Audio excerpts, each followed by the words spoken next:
అండి. నమస్తే. నేను మీ లక్ష్మీ చౌదరిని. Welcome to Misty Madhurimalu Telugu audio stories ఛానల్ని సపోర్ట్ చేస్తున్న ప్రతి ఒక్కరికి thank you so much share.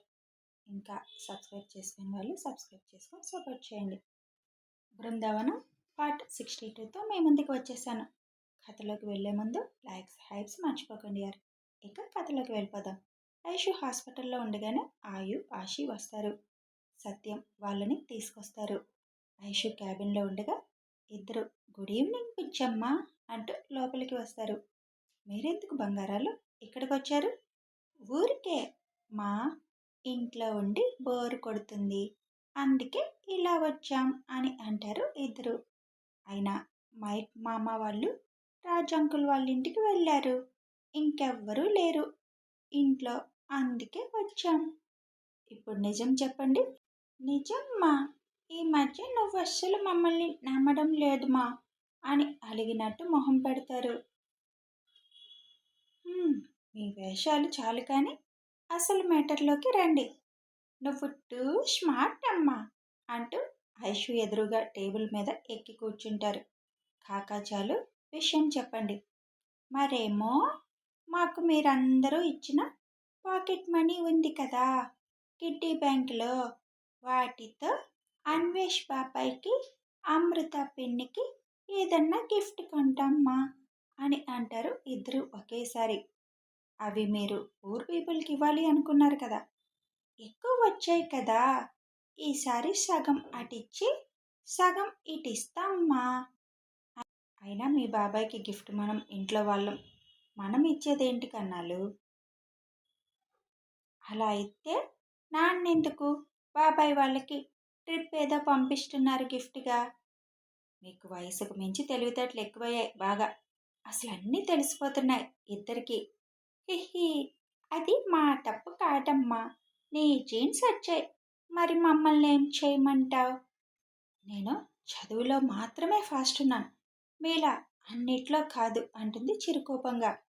ఇప్పుడు జనరేషన్ కొద్దిగా ఫాస్ట్ అమ్మా, మేమేం చేస్తాం, అది గాడ్ మిస్టేక్, మాకు అన్ని తెలివితేటలు ఇవ్వడం, అవునా అని ఇద్దరికి చక్కలిగిలి పెడుతూ అంటుంది ఐషు.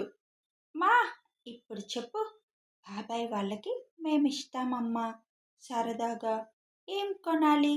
వరుణ్ బాబాయ్ని అడిగితే ఏదన్నా ఫ్రేమ్ కొందాం అంటున్నాడు, మా దగ్గర చాలా మనీ ఉంది కదా అని చేతులు చాపి చూపిస్తారు ఇద్దరు. ఆహా, ఎంతుందేంటి? తెలియదు మా, చూడాలి. సరే అయితే ముందు మీ దగ్గర ఎంత ఉందో చూద్దాం, చారిటీకి ఇచ్చేవి పక్కన పెడదాం, మిగతావి ఎంతున్నాయి చూసి దాన్ని బట్టి ఏం కొనాలి ప్లాన్ చేద్దాం. మా మంచి అమ్మ అని ఇద్దరు చెరోవైపు కిస్ పెడతారు. దీనికోసం ఇక్కడి వరకు ఎందుకు వచ్చారు? హాస్పిటల్కి రావద్దని చెప్పాను కదా, పిల్లలు రాకూడదని ఎన్నిసార్లు చెప్పాను? ఎప్పుడు వచ్చాం బుజ్జమ్మ? లాంగ్ ఎగో ఎప్పుడో వచ్చాం, అలా సరదాగా రావాలనిపించింది అని అంటారు ఇద్దరు. సరే, ఏమన్నా తింటారా? ఫుల్గా తినేసి వచ్చాం. అయితే వెయిట్ చేయండి, వెళ్దాం ఇంటికి. సరే, మేము బాబాయ్ తాతల్ని ఇంకా మామూని ఒకసారి మీట్ అయి వచ్చేస్తాం అని ఇద్దరు టేబుల్ దిగి వెళతారు. ఐషు నవ్వుకుంటూ సత్యంకి ఫోన్ చేసి, మీరు వెళ్ళండి చాచు, పిల్లల్ని నేను తీసుకువస్తాను అని చెబుతుంది. ఆశి అందరినీ ఒకసారి మీట్ అయి చివరికి అన్వేష్ దగ్గరికి వస్తారు. అరే, మీరేంటి ఇక్కడికి వచ్చారు అని అడుగుతాడు అన్వేష్. మీరందరూ ఎలా డ్యూటీ చేస్తున్నారా అని చెక్కింగ్కి వచ్చాం బాబాయ్ అని అంటారు ఇద్దరు. అచ్చా, చెక్కింగ్ అయిపోయిందా? అయిపోయింది బాబాయ్. ఎన్ని మార్క్స్ ఇస్తున్నారు మాకు? పర్లేదు, యావరేజ్ ఇవ్వచ్చు, అంతే కదన్నా అని అంటుంది ఆశి. అంతే అంతే, సిఇఓకైతే పాస్ మార్క్స్ ఇవ్వచ్చు అని అంటాడు ఆయు. అవునా, విన్నావా వదినా అని అన్వేష్ ఫోన్లో అనడం విని, చచ్చం, అమ్మ విన్నదా అని, ఊరికినే అమ్మ, సరదాగా జోక్ చేశాం అని అంటారు ఫోన్ దగ్గరికి వచ్చి. ఫోన్ ఆఫ్లోనే ఉండడం చూసి, బాబాయ్ ఇది చీటింగ్ తెలుసా అని అంటారు ఇద్దరు. లేకపోతే మాకు యావరేజ్ మార్కులు వేస్తారా మిమ్మల్ని అని అన్వేష్ ఇద్దరికి చక్కలిగిలి పెడతాడు. అబ్బా! మీ అందరికీ మా వీక్ పాయింట్ తెలుసు. అందుకే అందరూ ఇలా గిలిగిలి పెడతారు అంటాడు ఆయు. సరే అమ్మ దగ్గరికి వెళ్ళండి నాన్న. నాకు సర్జరీ ఉంది అటెండ్ అవ్వాలి అని చెబుతాడు అన్వేష్. ఓకే బాబాయ్, ఆల్ ద బెస్ట్ అని చెప్పి వెళ్ళిపోతారు పరుగున. అమ్మో! మనకు కూడా ట్విన్స్ కాదు కానీ ఇలా ఇద్దరు స్వీట్ చిల్డ్రన్ కావాలి అనుకొని నవ్వుకుంటాడు తన ఆలోచనకి అన్వేష్. వెంటనే నార్మల్ అయి సర్జరీ చేయడానికి వెళ్తాడు. ఆయు ఆషి ఇద్దరు ఐషు దగ్గరికి వెళతారు. అయిపోయిందా చెకింగ్ అడుగుతుంది ఐషు. హా బుచ్చమ్మ. సరే పదండి వెళ్దాం అని లేస్తుంది ఐషు. అయిపోయిందా నీ వర్క్? అయిపోయింది పదండి అని కార్ కీస్ తీసుకొని బయటికి వస్తుంది ఐషు. ఐషు ముందు వాళ్ళు నడుస్తుంటే అందరూ వాళ్ళని చూస్తూనే ఉండడం చూసి రావద్దు అంటే వస్తారు.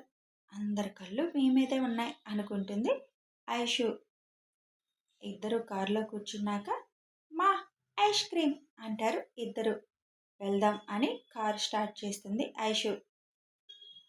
ముగ్గురు పార్లర్కి వెళ్ళి ఐస్ క్రీమ్ తిని తీరిగ్గా ఇంటికి వెళ్తారు. వాళ్ళని చూసి వద్దు అంటే వచ్చారు ఐషు, బోరు కొడుతుంది అని అంటారు విజయ. అత్తయ్య ఇద్దరికి దిష్టి తీయండి అని చెబుతుంది ఐషు. తీస్తానులే.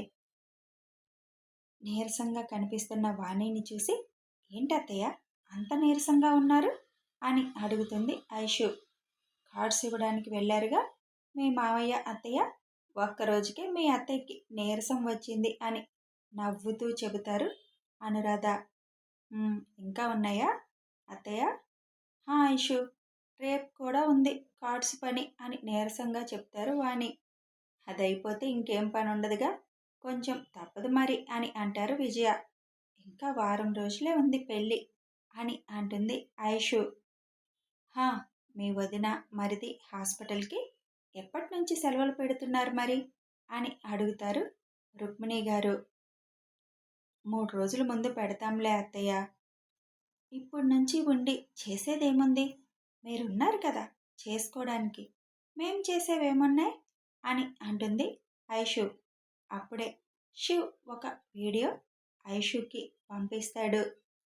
అది ఓపెన్ చేసి చూసి ఐషు నవ్వుతూ దానిని టీవీకి కనెక్ట్ చేస్తుంది.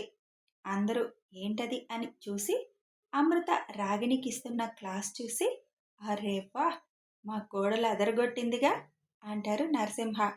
రుక్మిణి అయితే విజిల్ రాకపోయినా వేయడానికి ట్రై చేస్తుంది.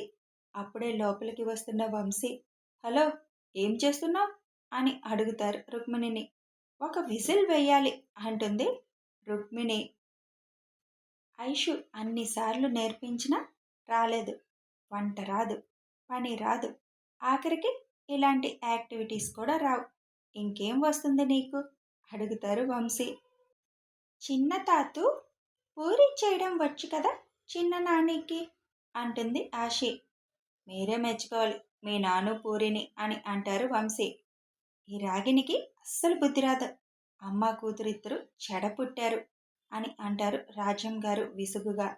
మావయ్య, తనకి రాసిన ఆస్తి మనం తిరిగి తీసుకోవడానికి అవుతుందా అంటే మనం తీసుకోవడం కాదు, రాగిణి కూతురు పేరు మీద పెట్టి రాగిణికి చేతికి డబ్బులు వెళ్లకుండా చేయలేమా అని అడుగుతుంది ఐషు. ఇప్పుడైనా అదే చేశాడమ్మా శివ్, అది వీళ్ళేం చేయలేరు, ఊరక డబ్బులు తినడం తప్పించి వాటి మీద వీళ్ళకి ఏమీ హక్కు లేదు చెబుతారు నరసింహ. అదే మావయ్య, ఆ డబ్బులు కూడా లిమిట్గా మాత్రమే వాడేలా ఏమీ చేయలేమా? నీకు తెలియందేముందా ఐషు అని అంటారు రావు గారు. ఏదో ఒక లొసుగు వాడి మనీ కూడా కట్ చేయాలి మావయ్య, పొగరు పట్టుంది బాగా తనకి, ఎన్ని అన్నా తుడుచుకొని పోతుంది, మళ్ళీ సిగ్గు లేకుండా అలా మాట్లాడుతుంది అంటే ఏంటి అర్థం అసలు అంటారు వాణి.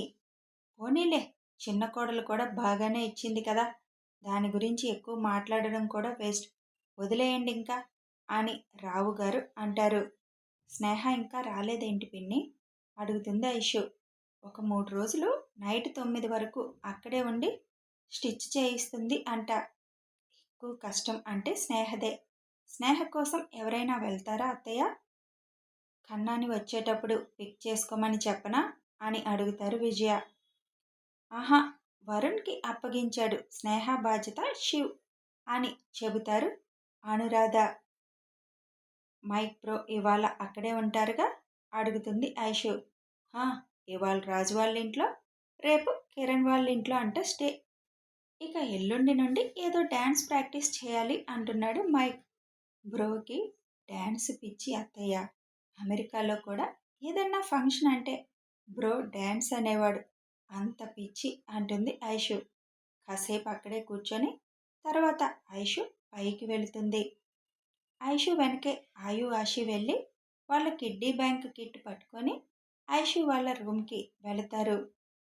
వాళ్ళని చూసిన ఐషు ఒక్క 5 నిమిషాలు నాన్న, ఫ్రెష్ అయ్యి వస్తాను అని చెబుతుంది. ఓకే మా అని ఇద్దరు బెడ్ ఎక్కి కూర్చుంటారు. ఐషు 5 మినిట్స్లో వస్తుంది. తను కూడా బెడ్ ఎక్కి ఇద్దరు కిడ్డీ బ్యాంకులో ఉన్న మొత్తం డబ్బులు బెడ్ మీద గుమ్మరిస్తారు. ఎక్కువే ఉన్నాయి కన్నాలు అంటుంది ఐషు. మేం చెప్పాం కదమ్మా. ఇప్పుడు అవన్నీ లెక్క పెట్టాలంటే కష్టం కన్నాలు అని ఐషు బిక్క మొహం వేస్తుంది. మరేం చేద్దాం, అందరి హెల్ప్ తీసుకుందామని అనుకుంటే ఇప్పుడు ఎందుకు అంటారు, అప్పుడు బాబాయ్కి ఇచ్చే సర్ప్రైజ్ పోతుంది అంటాడు ఆయు. వద్దులే, మీ విషయం ఎందుకు పాడు చేయడం, మనమే చేద్దాం అని. ఆషి, నువ్వు 10, 20, 50 నోట్స్ సెపరేట్ చేయి. ఆయు, నువ్వు 100, 200 నోట్స్ సెపరేట్ చేయు. నేను మిగిలినవి తీస్తాను అని 500 నోట్స్ సెపరేట్ చేయడం మొదలుపెట్టింది ఐషు. ఒక 45 మినిట్స్ కష్టపడి మొత్తానికి సెపరేట్ చేశారు ముగ్గురు కలిసి. హమ్మయ్య అని ముగ్గురు ఒకేసారి అంటారు. ఇప్పుడు కౌంటింగ్ అని ఫస్ట్ 2000 నోట్స్ కౌంట్ చేయడం స్టార్ట్ చేసింది ఐషు. అప్పుడే లోపలికి వస్తున్న శివ్ ముగ్గురు సీరియస్గా చేస్తున్న పని చూసి ఏం చేస్తున్నారు ముగ్గురు అని అడుగుతాడు. అప్పటిదాకా శివుని గమనించని ముగ్గురు శివ్ మాట విని తల తిప్పి నవ్వుతారు. మనీ కౌంట్ చేస్తున్నాం నాన్న చెబుతాడు ఆయు. శివ్ ల్యాప్టాప్ బ్యాగ్ పక్కన పెట్టి టై తీస్తూ వాళ్ళ దగ్గరికి వచ్చి, ఇప్పుడు వాటితో ఎందుకు కుస్తీ పడుతున్నారు? అబ్బా కన్నా, నువ్వు డిస్టర్బ్ చేసావు, మొత్తం కౌంట్ మర్చిపోయా, మళ్ళీ మొదటి నుంచి స్టార్ట్ చేయాలి అని ఏడుపు మొహం పెడుతుంది ఐషు. మ్యాథ్స్లో వీక్ అని చెప్పొచ్చు కదా, మరిచిపోయాను అని చెప్పడం ఎందుకు? అయినా మీ అమ్మ లెక్కలు వేస్తే లెక్క తప్పుతుంది కన్నాలు, సైన్స్ స్టూడెంట్కి లెక్కలు చెబితే ఎలా అంటాడు నవ్వుతూ శివ్. అంటే ఏంటి కన్నా, నాకు లెక్కలు రాకుండానే హాస్పిటల్లో సిఈఓ పోస్ట్ ఇచ్చారా అని గుర్రుగా చూస్తూ అడుగుతుంది. దానికి లెక్కలతో పనేముంది, లెక్కలు చూసుకోవడానికి అకౌంటెంట్ ఉన్నాడు కదా అంటాడు శివ్. కన్నా, నువ్వు నన్ను ఇన్సల్ట్ చేస్తున్నావు. అయితే ఒక బెట్ వేద్దామా? ఏంటి? నీకు 15 మినిట్స్ టైం ఇస్తాను, మొత్తం కౌంట్ చేసి చెప్పు ఎంత ఉన్నాయో అని. నేను తర్వాత లెక్క వేస్తాను. తప్పు ఉంటే కౌంట్లో నేనన్నట్టు నువ్వు లెక్కల్లో వీక్ అని ఒప్పుకోవాలి అంటాడు శివ్. ఓకే డన్ అని అంటుంది ఐషు. అయ్యో బుజ్జమ్మ, 15 మినిట్స్లో ఎలా చేస్తావు, 30 మినిట్స్ నుంచి చేస్తుంటే అవ్వలేదు అని అంటుంది ఆషి. ఇదే కౌంట్ మర్చిపోయాను కన్నాలు, అవన్నీ గుర్తున్నాయి, ఇదొక్కటి వేస్తే సరిపోతుంది అని 100 రూపీస్ కౌంట్ చేయడం స్టార్ట్ చేస్తుంది ఐషు. శివ్ నవ్వుకుంటూ టైమర్ ఆన్ చేసి ఫ్రెష్ అవ్వడానికి వెళతాడు. శివ్ ఫ్రెష్ అయ్యి వచ్చి కూర్చొని 15 మినిట్స్ అవ్వగానే స్టాప్ అంటాడు. ఐషు ఆపేస్తుంది. పిల్లలిద్దరూ గడ్డం కింద చేతులు పెట్టుకొని చూస్తూ కూర్చున్నారు. ఇప్పుడు చెప్పు బుజ్జి, టోటల్ ఎంత అడుగుతాడు శివ్. 2,20,870 రూపీస్ కన్నా. శివ్ అది నోట్ చేసి తను కౌంట్ చేయడం మొదలు పెడతాడు. 5 నిమిషాలలో మొత్తం కౌంట్ చేసి 2,30,750 అని అంటాడు. అదేంటి కన్నా, 10,000 ఎలా ఎక్కువ వస్తుంది? నువ్వంత ఫాస్ట్గా చేసావు, అందుకే ఎక్కువ వచ్చింది అని అంటుంది ఐషు. అవునా, అయితే మళ్ళీ కౌంట్ చేయి అంటాడు శివ్. సర్లే, ఒప్పుకుంటాను, నేను లెక్కల్లో వీక్ అని అంటుంది ఐషు. ఇప్పుడేం చేయాలో అయితే నేను అది కూడా చెప్పు.